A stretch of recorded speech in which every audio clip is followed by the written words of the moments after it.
Hello, everyone, and welcome to Future News Daily, where I bring you the latest advancements in technology, longevity, science, medicine, and AI.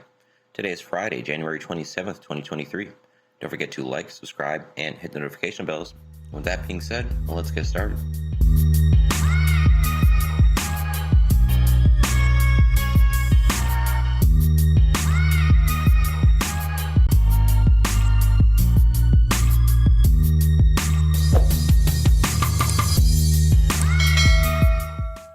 So, an interesting report comes out of Davos. A catastrophic mutating event will strike the world in 2 years. A World Economic Forum report says business leaders believe a catastrophic cyber event is coming. Cybercrime will grow from a $3 trillion industry in 2015 to a $10.5 trillion industry by 2025, according to Cybersecurity Ventures. The unpredictable nature of cybercrime increases those threats. The 2023 World Economic Forum in Davos, Switzerland has filled us with lots of uplifting predictions, like how companies will soon decode our brainwaves. The latest warns of a global catastrophic cyber event in the very near future. The WEF Managing Director, Jeremy Jurgens, said it's the most striking finding that we've found. Highlighting the WEF Global Security Outlook report says that, quote, 93% of cyber leaders and 86% of cyber business leaders believe that the geopolitical instability makes a catastrophic cyber event likely in the next 2 years. This far exceeds anything that we've seen in previous surveys, so alluding to other great powers potentially using this as, in lieu of a hot war. And in the extreme unpredictability of these events, Jurgens cited a cyber attack recently aimed at shutting down Ukrainian military abilities that unexpectedly also closed off parts of electricity production across Europe, and the global challenges are only growing. Quote, this is a global threat, Jurgen Stock Secretary General of Interpol said during the presentation. It calls for a global response and enhanced and coordinated action. The increased profits that the multiple bad actors reap from cybercrime should encourage world leaders to work together to make it a priority as they face new sophisticated tools. One country that recently saw a massive cyber attack, Albania, is now working with larger allies in warding off the criminals, serving as a laboratory of sorts for folks to realize what is coming. Edi Rama, Albania's prime minister, spoke during the presentation, saying that the growth of the cybercrime industry from 3 trillion to 10.5 within 10 years during the presentation means that if cybercrime was a state, it would be the third largest global economy after the US and China. Pretty startling. That means the crime coming could truly be catastrophic when it comes to the total value lost. Rama cited the global response to COVID-19 and said a cyber attack could be much more substantial. Quote, let's imagine an exponential multitude of viruses that mutate every day exponentially while not threatening our body, but the bodies we live in, our organizations, our countries, our system, then it could be just apocalypse. It's about viruses that can not only block our way of living, but control and deviate it.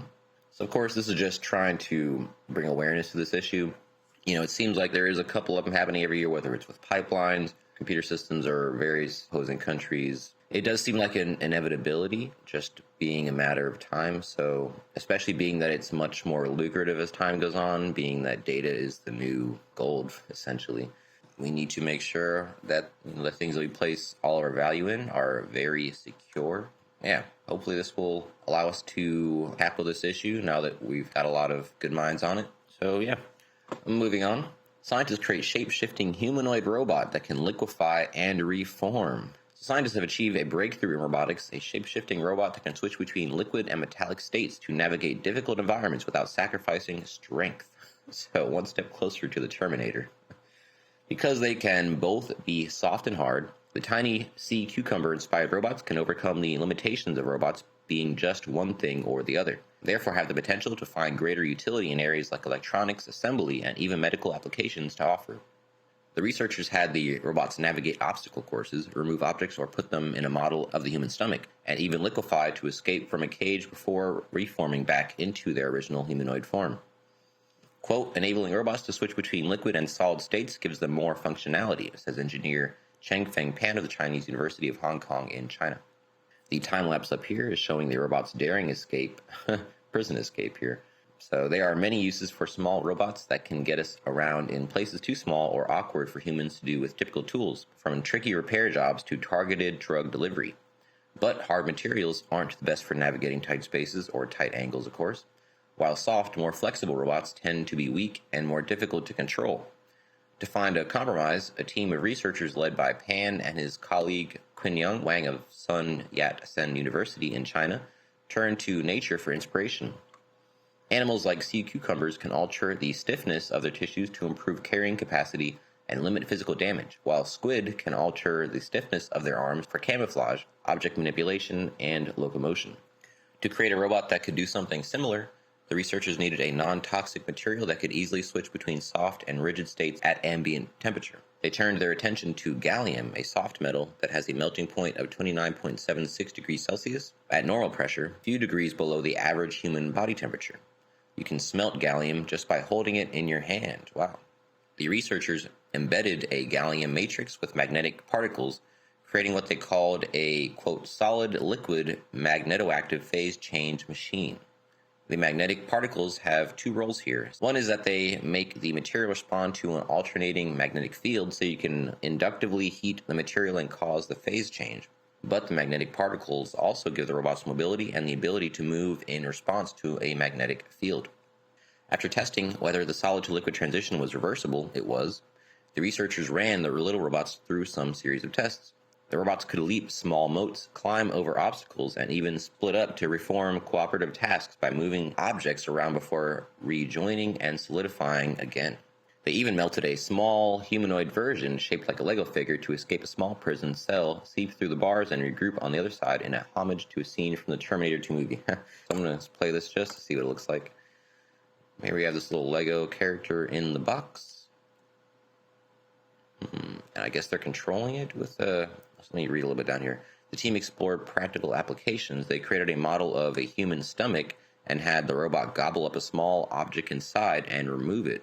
A useful way, it's imagined, for pulling out swallowed batteries, for example, and then do the reverse process, launching an object on its way. The team hopes it could provide drugs. So a lot of potential actual practical applications here. So I was kind of thinking that myself. You know, it seems cool in theory, and of course, the obvious things we go to with these movies we've seen, but practically, what are we talking about? And so they already thought of two different things. Continuing on, for circuit repair, the robots could navigate to and melt circuits to act as conductors and solder, and even act as a fastener, seeping into threaded sockets and solidifying and performing the function of a bolt without anyone having to fasten it in place. For real applications, the phase change machine would have to be optimized a bit. For example, since the melting point of the human body is higher than the melting point of pure gallium, a robot designed for biomedical purposes could have a gallium-based alloy matrix that would increase the melting point while maintaining functionality. According to the researchers, this is yet to be investigated in detail. Future work should further explore how these robots could be used in a biomedical context. What we are showing are just one-off demonstrations, proofs of concept, but many more studies are needed to explore how this might actually be used for drug delivery or foreign body removal. So, of course, they're going to be doing more and more studies about the potential use case applications for this. It's nice that it's extremely safe, no side effects for any kind of internal human, operations or anything like that. Yeah, I see a lot of potential benefits from this. Probably end up being in a lot of places we don't even realize it is, and probably not for any of the dystopian things that we go to automatically. So, very good. Next up, AI has designed bacteria-killing proteins from scratch, and they work. So an AI was tasked with creating proteins with antimicrobial properties. Researchers then created a subset of the proteins and found some did the job. So proteins are made of chains of amino acids. The sequence of those amino acids determine the protein's shape and function. Ali Madani at Profluent, a biotechnology startup in California, and his colleagues used an AI to design millions of new proteins, then created a small sample of those to test whether they worked. The AI, called ProGen, works in a similar way to AIs that can generate text. ProGen learned how to generate new proteins by learning the grammar of how amino acids combine to form 280 million existing proteins. Instead, the researchers choosing a topic for the AI to write about, they could specify a group of similar proteins for it to focus on. In this case, they chose a group of proteins with antimicrobial activity. The researchers' program checks into the AI's process so it wouldn't produce amino acids gibberish, but they also tested a sample of the AI proposed to molecules in real cells. Of the 100 molecules they physically created, 66 participated in chemical reactions similar to those of natural proteins that destroy bacteria in egg whites and saliva. This suggested that these new proteins could also kill bacteria. The researchers selected the 5 proteins with the most intense reactions and added them to a sample of E. coli bacteria. 2 of the proteins destroyed that bacteria. So the researchers then imaged them with X-rays. Even though their amino acid sequences were up to 30% different from any existing proteins, their shapes almost matched naturally occurring proteins. Wow. So James Fraser at the University of California, San Francisco, who was part of the team, says it was not clear from the outset that AI could work out how to change the amino acid sequence so much and still produce the correct shape. So I'm wondering what they thought the outcomes of the study was going to be. But 30% difference, and it still operated just like a naturally occurring protein.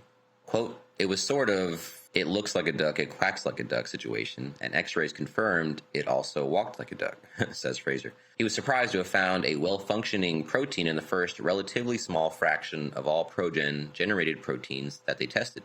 A similar process could be used to create new test molecules for drug development, though they will still have to be tested in labs, which is time-consuming, of course.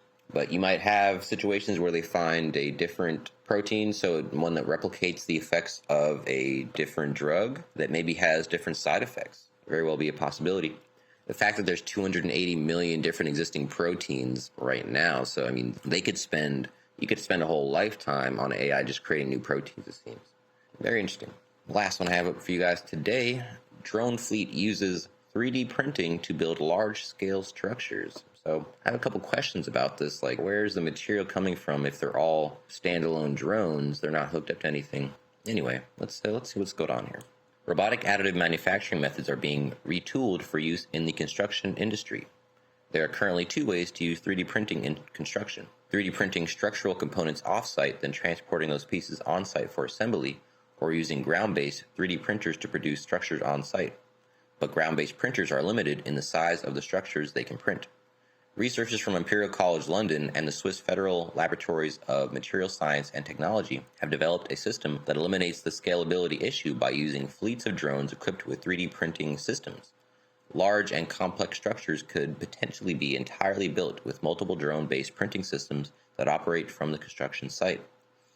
The research team calls the new process, quote, aerial additive manufacturing, or aerial AM, in which a fleet of drones collaborate in flight to create large, intricate structures. A multi-drone approach allows for autonomous 3D printing under human supervision and real-time assessment of printed geometry as construction progresses. Drones can also monitor and adjust their building capabilities on the fly in real time. So how does it work? Aerial AM consists of a fleet of drones that work together from a single construction plan. So they're all working on the same blueprint. You might have 20, 30 of these things, I'm not sure. These include, quote, build drones, which autonomously extrude and lay down various building materials in flight, and scan drones, which continually record the performance of the build drones and communicate the upcoming manufacturing steps.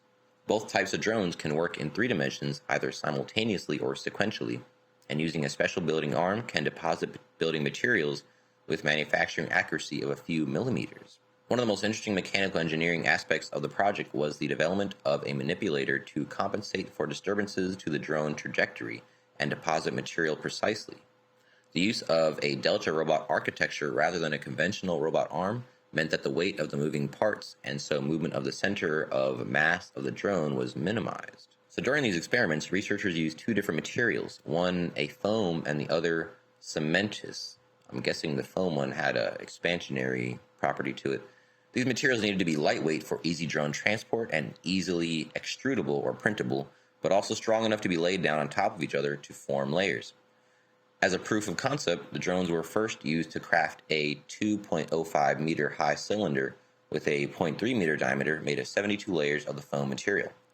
Next, the drones built another smaller cylinder that was 0.18 meters high and made of 28 layers of the cement-like material.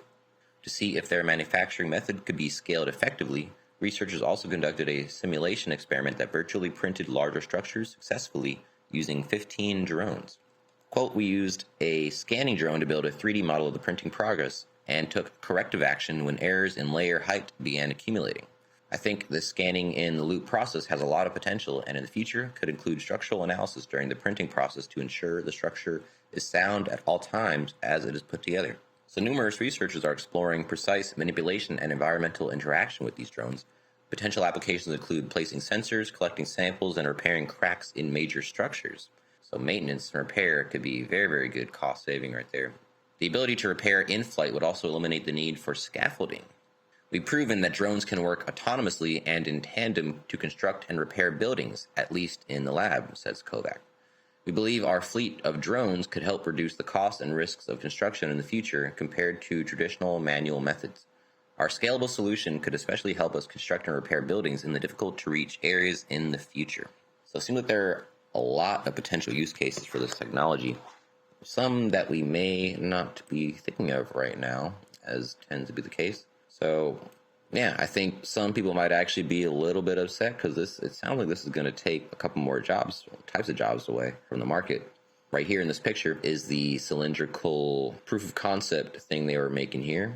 Maybe this is going to be more for smaller structures and, again, maintenance and repair. I think that would be a much more viable use case for this, in my opinion, of course. Anyway, this is the last article I have for you today. Don't forget this video is for educational purposes only. I wouldn't recommend any investments, waste your time or money, attempt to contact you on any other platform, or own any rights to the information within this content.